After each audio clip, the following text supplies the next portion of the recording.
Hey guys, how's it going? It's Etanius here. Welcome to episode number 39 of this NHL 22 Minnesota Wild franchise mode here in the state of hockey on my channel. If you guys have missed episodes up to this point, head up into that top corner. If you do enjoy this one, show your support down below by dropping a like, subscribing, and hitting notifications.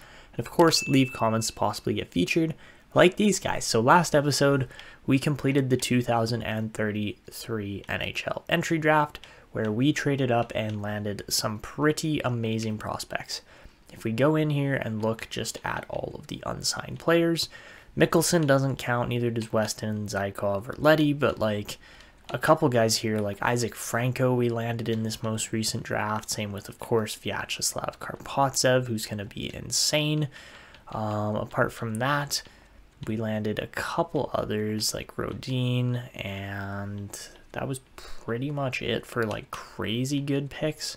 But apart from that, you know, it wasn't a terrible draft. I think we got Seider as well. I might be incorrect on that one. No, we did get Seider as well. So yeah, we got a couple guys, Seider, Hayduke, even like Charlie Orr. You know, it was a pretty decent draft overall. Not the best one we've ever had, but really not that bad either. Even guys like Pronger turned out to be pretty good. So yeah, that's what happened last episode, and we had some comments about it. So I think what she was trying to say was, do you really need to bag the first overall pick when you already have a ridiculously overpowered team? You won the cup, you should probably let some of the decent prospects go to teams that need them. You need some restrictions. This is too easy. We can all do this. Sorry to be negative, but this is pony. Well, you know, if that is the case, you know, if we do have a pretty heavily built lottery team here, but you look at guys even like Lapierre or Eriksson, they're not technically lottery picks. Lottery is the top 16. So Lapierre, Eriksson, Rousseau, and Cote are indeed lottery picks. 10 and, not 1, but 10 and 8, I believe. Yeah, we got him at 8. But yeah, we could still build a pretty decent team out of non-lottery pick players here. And I don't know if we'd necessarily win, but trust me, over the next like 5 to 6 years here, this team is going to start to decline just based on these franchise players not being so crazy anymore. Guys like Michkov and Foligno, and even like, you know, Oduya, Boldy, and so on. Once those guys start to age out a bit more here, then the team is really going to come down to a lot of our later round picks that develop. And we've seen it already. We've seen guys like Tony Marquardt, third rounder, get into the team. Even like you look down in the system here, not counting Karpovtsev, Mikkelsen, again, third round pick, 90th overall, he's going to be in the team. Even guys like, you know, Yuri Zykov, he's a 6th round pick. He's probably going to be in our team within the next year or two here. Same thing with Hornquist, Buzas even, he's undrafted, but he's pretty decent. DeSantis was a late first rounder. And yeah, like we have landed a significant amount of decent players in later rounds that are going to develop. So, you know, maybe once that happens and we have franchise players expiring here a bit more, then yeah, maybe we don't pursue trying to keep them around. Like, yes, we have signed a guy like Matvei Michkov to another 8 years, or what is it, 2, 3, 4, 5, 6? Yeah, we signed Michkovs to 6 more years, but really, that is going to become a cap restriction at some point here. And don't get me wrong, he's on pace for an absolutely phenomenal career.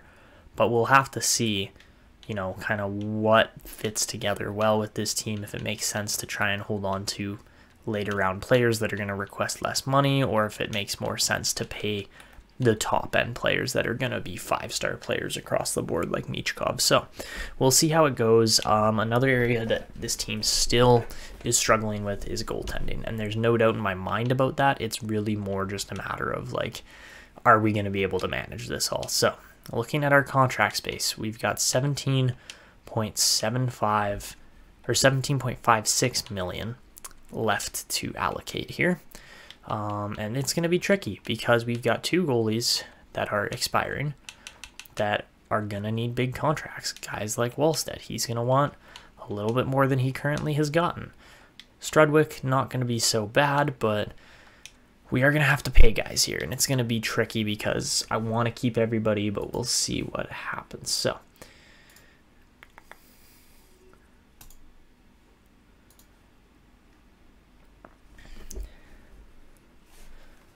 let's start things off by actually offering some contracts here. And I'm going to be using the rule of 85. You guys know how that works, where you go 0.85 times whatever the asking price. So 4.45 million here. Should be a $3.8 million contract for a guy like Mario Cote. Danny Zilkin, 3.5 million. He's probably worth keeping around too. 2.975. That's very payable for us. We could definitely do that for how good Zilkin's been. Jermaine McGinn, 2.45. And he's going to be worth 2.08. So 2.1. Pedersen's going to get released. Kvasha, 2.35. Not great, but not terrible. We can pay him $2 million. And apart from that, a lot of these guys should just be like $1 million or so. Not much more than that. So that means they're not actually going to take any effect on our salary cap, which is good. Kruger. Oh, Kruger's going to be a decent piece that we could probably use in the near future here.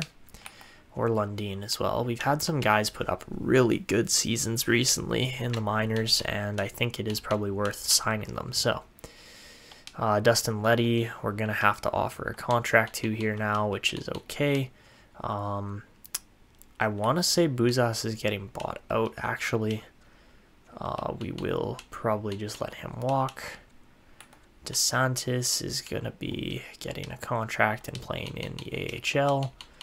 And apart from that, Hawes as well will walk. Again, undrafted, not one of our players necessarily.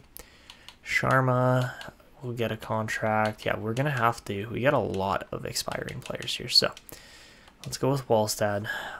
He's a big deal, 5.475. So that's $4.66 million roughly. So 4.675. I hope he signs that. 1.15 for Strudwick for a year is pretty decent, and Piero Zabottle is not getting that. He'll get a deal like that. Okay, so I think we're good now. Let's advance a day or two, hopefully get all of these contract extensions in place, and here we go. So a lot of scouts expiring. We got to sign like over half of our scouting staff now, but you guys have seen what it's been able to do with some later round picks over the past few years, especially with, you know, just crazy draft steals overall. So that's why we pay these scouts this much, and that's why I have no issue going through and re-signing every single one of these scouts. So yeah, things are looking pretty good over here in Minnesota. Obviously, we just came off of what would be, I believe, our fifth Stanley Cup. So yeah, this team is pushing dynasty material at this point now, and really, I think we're going to be just fine. So let's get to these extensions. Beckham, Kruger, Coates, McGinn, Zilkin, Johnston, Sword, Wallstead, Kvasha, Lundin, Strudwick, Pierre's Bottle. Everybody agrees. So that's perfect. We are able to sign quite literally everybody and still have $7 million left over. And with that, well, we're not going to spend it on a guy like Rutger McGroarty. We don't necessarily need him. So we can just release him. I'm fine with that. Karpatsev, though, is going to be playing in the NHL here this upcoming year. Marcus Pedersen, same thing, we'll walk him. We don't need him. And then, yeah, I do want to sign Mickelson, and I'm going to offer Sword an a contract too, even though he is likely going to go back to the minors for a year. Magnus Sundin doesn't want to re-sign with our team, so that's a little unfortunate, but at the same time, when we actually go and look at our overall defensive group here, you know, it's not the worst thing ever. We can manage it, so... Alright, guys that are going to be out here. We're going to release Emerton. We're going to release Sundin. I think... Are we going to do Friesen? No, we're not going to do Friesen, but we'll do some of these low-end guys like Kasperitis. We'll buy him out. We'll offer Vukala a contract. Apart from that... Hornquist is going to get an offer. I think I am going to buy out Friesen, actually. He just, development-wise, didn't really stick too well. Apart from that, Muir I'm going to buy out as well. This is just for defense as well, so. Muir, Kasparaitis, Sundin, Emerton. I think we got all the defense there, so Viola will get a contract. Hornquist will get a contract, and okay, that's it for defense. So let's just go to forwards now.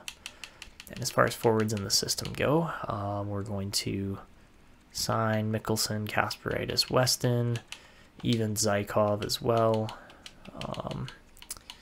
and Leddy. Yeah, well, Leddy's signed now. I offered him one already. So we're gonna buy out DePenta. We're going to buy out Buzas, or we're just going to release him. Same with Hawes.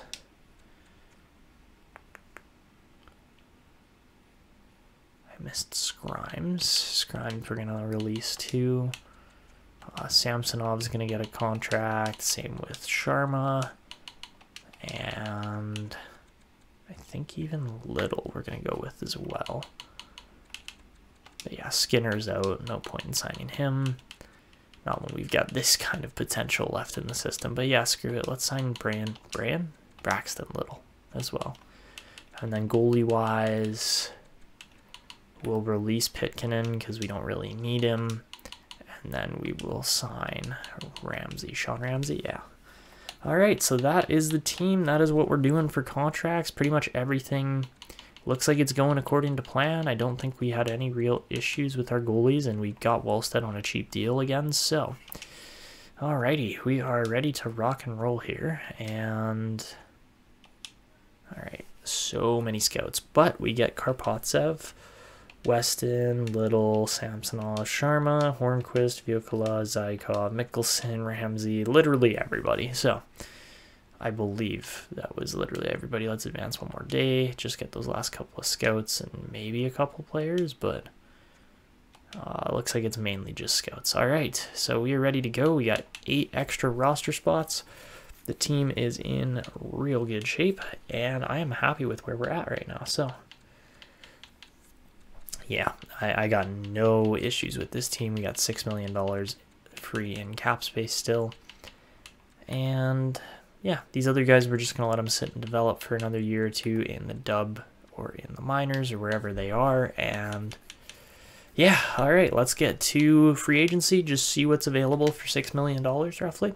Use up that last little cap space for probably just a year and try to win another cup here with this team. So yeah, I got no issues with how things are looking. Khabibulin and Lapierre have really shot up in value over the last couple seasons. They're looking great. And Strudwick is actually our most valuable goalie. And Wallstedt is like our second least valuable. I don't know how that makes sense market value-wise, because Wallsted's the one who's winning games consistently. Ooh, Connor Bedard goes to free agency. That's an interesting one. I don't know why he's got 1 T on him necessarily. That doesn't really make sense either, but interesting free agency class. How about unsigned kind of guys that we're looking at that are younger?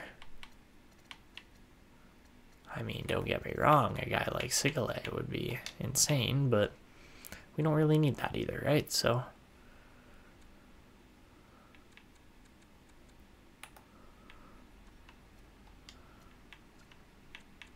my God, there are some like decent players in here. This doesn't normally happen. Carson Lambos is there. He's been alright. I mean, he's still 88 rated, but he was okay in Tampa, and then he went to Colorado. I am thinking, though, that we might actually sign this Ristolainen guy. And yeah, I don't know. We don't really need that many players. Kasparaitis never turned out. Aguazine, interesting goaltender there for sure. Is he the highest rated on the market? No, he's not. Carter Hart actually is at 38 years old, or 34 years old. My goodness. He hasn't been in Philly in years, but he's got 382 wins, which is crazy. Aguazine would easily be the best goalie that we would be looking at, but I think he's an RFA too. Yeah, he is. So he would cost us more than we could actually afford. So money-wise, yeah, there's no goalies that I really feel like we need to go for. But yeah, that's your group. Ross Reed really up to an 83. That's interesting. I never thought he'd actually get there, but he does. So, oh well, is what it is. We're not going to go out and sign any of these guys. We don't really need to. Pittsburgh didn't sign Yablonski, which is interesting. And all right, that is free agency. I don't see a need to pursue anybody in any way. So let's just go to the next season and call it a day there. All right, guys, so we are short a defenseman here. So what I'm going to do is I'm just going to go and sign Evan Hoyle straight up to a deal. That should definitely help. And then all these other guys, I believe, if I'm not mistaken, are pretty much all in leagues where it makes sense to just leave them. So looking at our Iowa lineup, it's pretty good. I'm going to leave Mickelson down for a year just to help with his development. Hoyle should hopefully improve the defense, maybe not. But yeah, our team looks okay. The defense isn't great, but the goaltending's really good. And the forwards are surprisingly, like, built chemistry-wise, which doesn't normally happen. Overall, you know, our team could be a little better down in the minors, but it is what it is. Again, feel free to pause if you want to take a look at any of these teams. But, did I see... Hold on. Oh, yeah. That makes no sense. All right.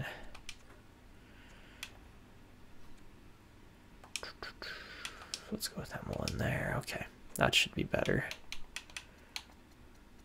Also, why is Dustin Leddy getting playtime over a guy like Emiliano Mickelson for 4-on-4? That doesn't make sense. Okay, so that's our goaltending. This is our team, and it looks really good. As far as the NHL goes, this team is loaded. Like, there's just no doubt about it, how good this team is. It's just more so now a matter of, are they going to be able to win consistently? So let's try Kruger here. Maybe he'll make that better. Not really. I mean, he could, but I don't know. Do we go Carlson there? Karpovtsev gets a +5 on the bottom, which doesn't make sense necessarily. And I'd rather play Carlson over McGinn, but I'd also rather play McGinn over Zilkin potentially. So how many two-way forwards do we have? We've got Kruger, Carlson, and then power forwards. Yikes. Okay, we might have to leave Jermaine McGinn out. He is 24, so probably should be better than he is. He's had 2 shots to really make an impact and hasn't done so. So let's put Zilkin in as a third two-way forward. That'll help with we have a whole line of them then, and that'll help with special teams. As far as the overall team goes, I don't know why Brian Sexton and Kvasha don't work together, but they're just not getting chemistry. AJ Dominguez is up to an 85, so I'm probably going to end up giving him Ice Pack next, I think is going to be what he gets, because he's got 96 shot block-in. So yeah, overall, the defense still looks really good. Special teams-wise, I haven't actually checked these out yet, so I might be kind of working on these on the fly, but I think what we want to do is we want Michkov up on this top one, then we want Karpovtsev on the second unit there. Marquardt is not going to be nearly as good at face-offs there, so that's better.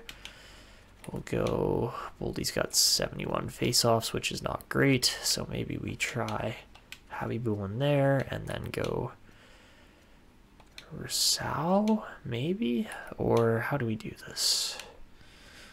Yeah, let's do Rousseau there. Got a whole bunch of left-handed shots, which doesn't make sense, really. O'Duy is a righty, so is Erickson. Okay. So we'll do Matthew Boldy on the top unit. Actually, ooh, here's an idea. Yes, I think this will be just fine. So we go over Marquardt there.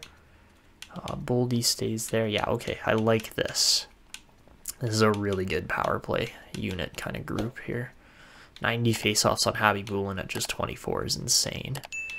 But yeah, this team is starting to look unstoppable at this point. Yeah, there's not really anything that I notice in this team when I look at it where I'm like, yeah, that's a weakness. There isn't really any weaknesses in this team. So we'll go Rousseau, Karpovtsev, or let's go Karpovtsev down. Khabibulin, yeah, okay, that looks good. Again, PK is insanely solid. Maybe we'll try Lundin here though, or not Lundin, Kruger. Yeah, Kruger makes it even better. And then again, interesting how Zilkin gets decent chemistry still. Like, he probably shouldn't, but he does. Dominguez in there helps, yeah, okay. What if we try a guy like Foligno here? Nope, does not fit. Marcourt? No, Marcourt's not going to fit. The only guy that might make this better is a guy like Rousseau. And if he does, no, he doesn't. Okay, I was going to say if Lucas Rousseau makes it better, we'll leave him, but +2s on the 3-man PK is about as good as you're going to get. And yeah, that is our team. It looks absolutely loaded this year. I am just kind of wondering why. Oh, Boldy can play center, that's fine. Oops, and I backed out. Okay, so special teams wise, yeah, 3-man, or sorry, we got through all of this already. So extras are looking good. They're looking really good. And yeah, all right, that is our team. Don't know why Kruger is in the shootout when he's got kind of terrible puck skills. Is Karpovtsev better? I mean, he probably should be, but I don't know if he necessarily will be. He would be, oh no, he would be a left winger here. No, his puck skills really aren't that great yet. So, Marcourt is better. How about Oduya? Yeah, let's go with Magnus Oduya as our other shooter there. That will make a decent difference. Okay, so there you have it. That is our team. Oh, we don't even, excuse me, we don't even have, why not? Why don't we have Jagger Foligno in here? I just don't get that. I guess he'll go next. But this was the thing I really wanted to show you guys, is that Jose Strudwick at 23 is now the more prominent goalie than Jesper Wallstedt. So I think I'm going to add, he's got an insane stick, but as well as his agility is also insane, like his agility and speed. So I think what we're going to do is we're going to give him, obviously, he's going to get a couple X factors here. And I think what we're going to do for him is we'll be rolling more so with, like, post-to-post, yes, but I think what he actually needs for abilities is, oh, which one is it? Well, first off, all or nothing is going to become an X factor, or a zone ability. Apart from that, I think post-to-post as well as contortionist both make sense just for how he plays. So yeah, that's going to be Strudwick, and hopefully he can just continue that upward trend of development over the next few years. I think having those extra X factors is going to make a huge difference for him. And yeah, I'm excited to see how this team plays out this year. The only other guy I haven't really introduced yet is, of course, our crazy rookie Karpovtsev. He wears 71, so kind of plays like Malkin maybe. And all right, he's got a mishmash of equipment here. He actually wears 72, but I believe that's actually Rousseau's number. It is, yes. Okay, that's why he's wearing 71. So what about 27? We could just flip it on him. Go 27 might be better. All right, this is his beard style. He's got wild man, dark brown. I would assume, yeah, he grows it. Let's have him grow it right out in the playoffs. Why not? Equipment wise, I am seeing mainly CCM for his equipment, so let's go with looking for the super tax. Let's go with those ones. They look good. Just as a sniper, yeah, you know what? We'll leave his tape job. I like the sniper tape job. Everything else looks good. Just the helmet, might as well put them all CCM. And let's go with that one. Okay, so there you have it. That's Karpovtsev. I do want to just give him the green tape too on the handle here. So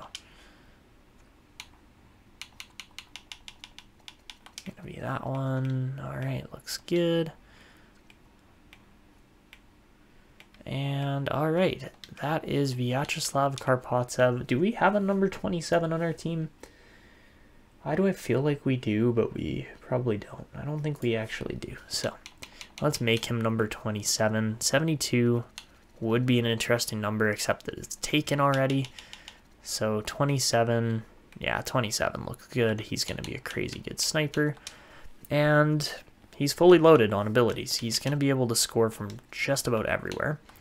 And yeah, we'll see how much of an impact Karpovtsev can make in this upcoming season. All right, so I'm going to get some scouting done. I'll show you guys the team overall ratings for the regular season, and then we will go from there, as it looks like, yep, it's going to be a mainly winger-heavy class again coming up. All right, guys, so heading into this upcoming season, our NHL team is looking like this for ratings. I realize my camera is in the way, so we are rolling with, oh, no, my camera's not in the way. I can actually be here for you guys. So we got 100. Oh, wow, this is great. 100 offense, 98 defense, and 85 goaltending this year. That's looking real strong. All right, I'm excited about that, and I think this team is going to be good. Our top line is insane. That's all of the players you can see on screen there, and yeah, should be another good year out of the Minnesota Wild. So I'll be back with you guys probably at the halfway point, and then again at the end of the season to see how the team's doing. Alright guys, so at the halfway point of the season, the 41 game mark, the Minnesota Wild are 32-7-2. Matthew Boldy leads the team with 55 points right now, which is absolutely outstanding. Michkov and Foligno 1 and 2 points behind him. Lapierre over a point per game, same with Oduya. And then apart from that, not quite as great a scoring total for most of these guys, but it's not bad either. Like, we can't really complain that a guy like, you know, Karpovtsev is off to 30 points in his rookie campaign. It's not bad. I mean, it's not great, but it's not bad. And 28 wins for a guy like Jose Strudwick. Starting off the season, he has been absolutely lights out. He's only gotten one shutout, but he's been playing phenomenal. As far as looking at the whole league goes, he's got to be right up there. And no, he's not. He's actually second. Heikkila, out of everybody for Tampa Bay, has won 29 out of 36, so he's one better than Strudwick in OT as well. But yeah, it's really a two-horse race there as far as goaltending goes this year. Defensively, Quinn Hughes and Magnus Oduya, as well as, you know, Moritz Seider, are right up there. Gaborik not performing quite as well as I kind of expected him to this year. I thought he was going to be insane, and he's been okay, but he hasn't been, you know, outstanding by any means. So apart from that, rookie skaters, Batter is actually way out in front of a guy like Karpovtsev right now. So that's a little unfortunate for Karpovtsev, but Thomas Bordeleau leads the entire league, Boldy down in like 10th or 11th place there. So that's interesting as well. I can't say I necessarily expected Bordeleau to be leading the entire league, but he is, and that whole entire line there in San Jose is looking amazing. How about a 22-year-old Amrit Persad? 59 points in just 42 games. So those guys have played more games than Boldy, but I don't see Boldy scoring like 8 points over the next 2 games, but you never know. So I'll be back with you guys at the end of the regular season to see how this team is looking, and then that's probably where we'll call it for an episode. Alright guys, so this year the Minnesota Wild would put up a league-leading 64-15-3 record for 131 points, just missing out on our 132-point season we had back in 26-27, and the Canadians finished last. Actually, you know what? I don't think everybody has quite done their games yet. But as you can see there, Michkov finishes with a team-leading 114 points. Apart from that, we'll have to see how the rest of the league did in scoring. And of course, we had 3 100-point scorers there. Lapierre finishes with 89 points in just 79 games. He somehow drops off to a medium top 6. So don't ask me how he did that, but he did. And Vyacheslav Karpovtsev puts up an 87-point rookie campaign, 40 goals and 47 assists. This guy is the real deal. So, beautiful season overall from the team. That's what we like to see. 58 points out of Lucas Rausau. There's Rasu. I think it's Rasu is how you'd say it. But huge improvement there as well. 38 goals is pretty insane. We'd get a 58-point season out of Par Eriksson, which is crazy good. And 76 points out of Magnus Oduya is pretty solid as well. Jose Strudwick would win 56 games in his second year in the league. That is absurd. Oh my god. Like, I thought Wallstead was crazy with his, like, 52, his 53. 56. Holy crap. It doesn't get any better than that, guys. 56 wins as a goalie is about as good as it'll ever get. Wow. Okay, so looking at the rest of the league here now. And Logan Cooley just beats out... Oh, he just beat him out. Matvei Michkov for the scoring title by 2 points. That's crazy. All right. McDavid, Bordeleau, Heikkinen. Heikkinen's been insane. Foligno, Bulbrook, Boldy, and Alvera are your top 10 for scorers. As far as goalies go this year, it wasn't close at the end of the day. Don't get me wrong. Vesa Heikkila did play 5 less games, but even with 5 more wins, he only would have won 51. So I really don't think it's even close here as far as Jose Strudwick being the best goalie in the league right now. And Karpovtsev took off. He just absolutely laps batter there for what is going to be the Calder. But how about Gamache? Gamache put up a great year too. Lots of guys had good seasons. And defensively, Quinn Hughes and Moritz Seider just beat out Magnus Oduya. They're pretty much even there, Seider and Oduya anyways. And Gabrick has a bit of a down year, but he scores 24 goals. So that's actually a ton of goals for a defenseman. My God. Like, I don't think anybody else was even close there. Quinn Hughes at 18. Jeez. All right. So there you have it. That is your league this year in the NHL. It's a pretty good season out of the Minnesota Wild overall, and I am super excited about Jose Strudwick and potentially having him turn into our #1 goalie here. So, I mean, not potentially. He's guaranteed going to turn into our #1 goalie. He wants $10 million. Oh my God, for the next 2 years. That's insane. That is genuinely insane. $14 million for goalies is just... Yikes. Okay. As far as expiring players go, too, we are in a bit of a pickle here. So, this is going to be tough. It's going to be a tough one for sure, but we're going to be signing a lot of these guys for a while, hopefully, but we'll see what happens. Kvasha somehow drops to low top 6. I guess he is 26 years old now, but he had a 32-point season. Like, that's not bad by any means. So the fact that he played the full 82 is impressive, but oh my God, how about Jared Rasmussen, 7th rounder, turns into an actual player here. 79 rated, puts up an 85-point season with Oshawa. Yes, sir, Jared Rasmussen. Let's go. All right. Jeremy Cheveldave puts up a decent year too. 75 points is really solid. Fenton was okay. McChesney was okay. You know, did pretty good seasons all around here. I can't complain. But yeah, Rasmussen especially. Like, holy jeez. All right. Let's go take a look at the rest of what's going on here. But just as far as our progress reports go. But yeah, my goodness. Huge growth out of certain players here in this team. And you love to see it. Like Rousseau and Karpovtsev. Those guys are the leaders of the future for this team. But in the system, yeah, Rasmussen. I mean, hey, Reese Seider as well.